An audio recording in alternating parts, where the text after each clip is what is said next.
Hey everybody, welcome back. Wayne here. This week, I'm going to talk about some simple tips and strategies on how to survive infidelity. Tips for the wayward spouse, tips for the unfaithful spouse, tips for the couple in general. You know, the discovery of infidelity not only severely disrupts your life, but is a violation unlike any other event. And most experts who deal with infidelity say that the betrayed spouse deals with anywhere from 50 to 100 different reminders and triggers on a daily basis. And there are many couples who have traveled this road and have experienced restoration. And they tell me their marriage is better than what they once had or even thought that it could be. And they're experiencing greater levels of connection and intimacy. You may have heard Rick say in the past that you can never tell the end of the story by the beginning. So I encourage you to stay the course and see what is possible with the right kind of help and support to survive infidelity. So here's a couple of tips for the unfaithful spouse. First, you've got to stop the affair if you're still involved in it. And you might need to find the help of a professional with the experience in infidelity recovery. You could also check out the video series that Rick and I have done in the past called 31 Reasons to Stop an Affair, because getting the right kind of help is critical to finding momentum in your own recovery. Second, I hope that you will commit to creating what I call psychological, emotional, and obviously physical safety. Commit to openness and honesty daily. Commit to personal accountability regarding your time, money spent and earned. Be available by phone for a check-in when your spouse needs reassurance. Share and give access to all the passwords, email addresses, bank and investment accounts in order to give your spouse the assurance that he or she needs. You're probably going to need to be extra transparent and accountable for a season. Be willing to do whatever it takes to restore safety and trust. It will take time. And next, take responsibility for the choices you made. Remember, bad marriages don't cause affairs. Bad choices do. And I also think conflict avoidance does. As bad as your marriage may have been, and as rejected as you may have felt once upon a time, it still didn't justify betraying yourself and your spouse. Have the courage to own your mistake. And then take responsibility for your own recovery. One of the things that I've seen over the years is the best thing you can do for your relationship and your spouse is to work a good recovery program. And that may include counseling, 12-step work, or even Hope for Healing. And that's just to name a few of the options that are out there. You want to do the work because you want to do it and because you want to get to the root of the problem and what caused you to take the path that you did. Over time, your spouse will start to feel safe again with you, and both of you will then benefit from your hard work. And develop and communicate empathy, compassion, and care for your spouse. Find some way to express empathy and remorse to your mate on a daily basis. That you're sorry for the pain that your choices and actions have caused them, and that you appreciate that they're still there, willing to work through the trauma of infidelity with you. And be able to express grief over what your actions have cost your mate. That's one of the first and most important steps in moving beyond this betrayal. And then be patient. In healing from betrayal trauma, going slow is going fast. Check in with your mate daily and ask how they're doing. See if your mate is triggered or having a bad day and just simply ask them, how are you feeling today? Are you struggling? Because our tendency when we see them struggling is to run the other way. But in recovery, it's best to be a storm chaser, I think, to run to them and create this safe shelter where they can share their struggle and their pain. Don't blame or be defensive. Usually, defensiveness sounds like, well, yeah, if you hadn't done this or if you hadn't done that. But we often blame our mate and try to justify why we messed up. And really what we're trying to do is protect our image when we feel threatened. Defensiveness and attempts at justifying our infidelity only adds to the fear and the hurt and the anger. And for the betrayed spouse, Practice expressing your feelings and thoughts without the destructiveness of rage. This one can be really tricky and especially difficult if you're very early on in this journey. It may be somewhat easier if you're able to maintain the perspective that anger and even rage is a secondary emotion. And I'm not saying that anger doesn't need to be expressed, but if that's the only emotion you're expressing, you're going to run into trouble. Talk more about the underlying feelings like fear and hurt and even shame that evoked the anger in the first place. And second, avoid rapid fire questioning. Ask questions slowly, one at a time. And always ask yourself if the answer will be information you want to live with for the rest of your life, and possibly have a reminder attached to it. I would encourage you to avoid comparison questions that paint a picture in your head.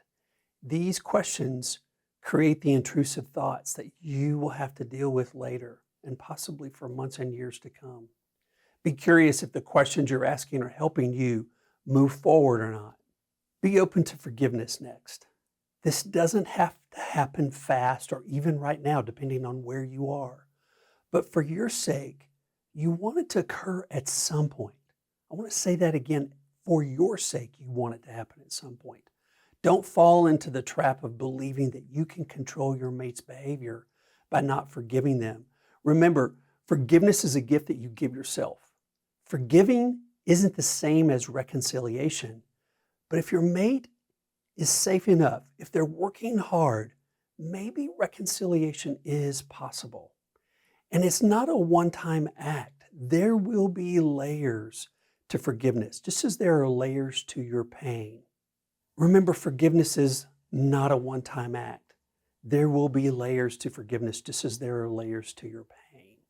But just be open to it at some point in time. Another thing for the betrayed spouse to consider is grief work. I don't think it gets talked about enough in this process, but I think it's really important to allow yourself time and space to grieve and process all the losses, both big and small. Because to attempt to heal the marriage too quickly can be devastating, and there will be setbacks, possibly even relapses, not just for the unfaithful spouse, but for the marriage as well.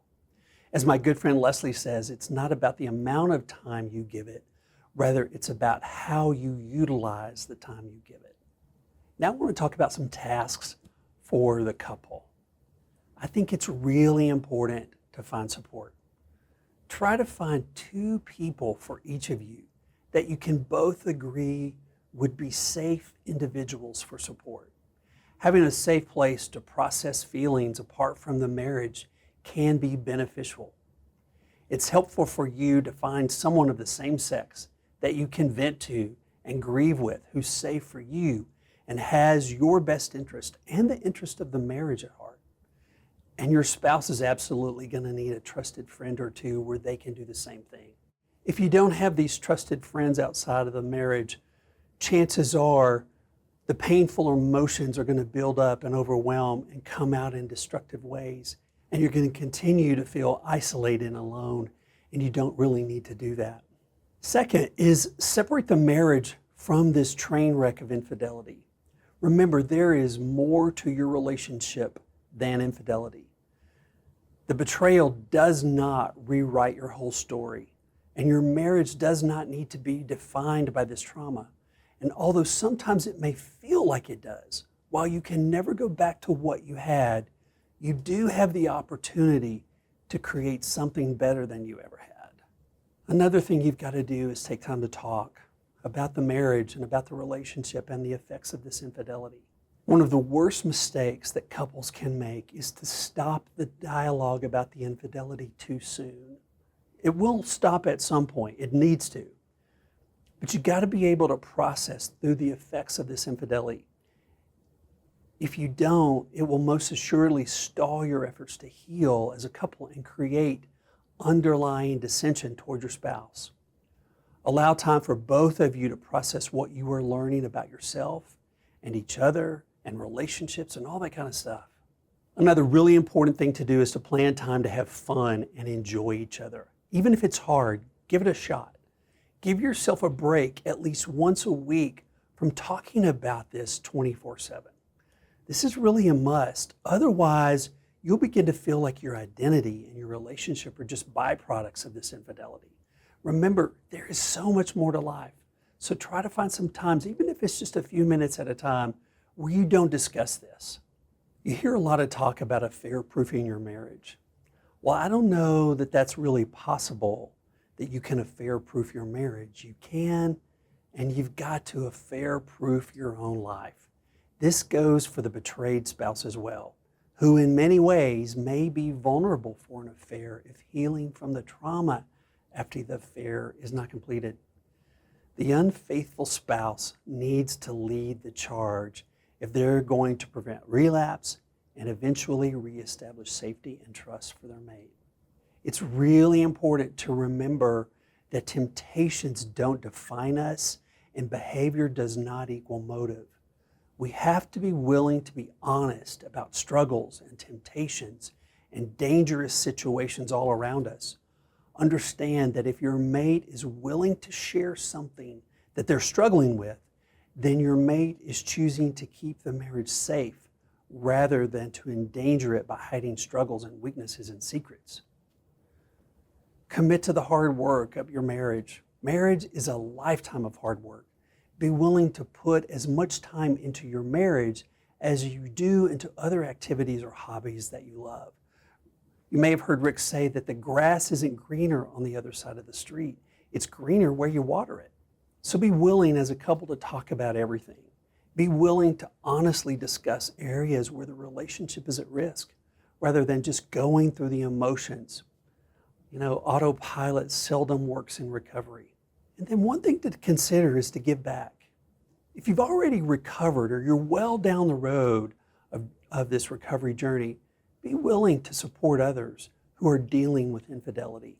There's no better preventative medicine than working with couples or others who are coming along behind you.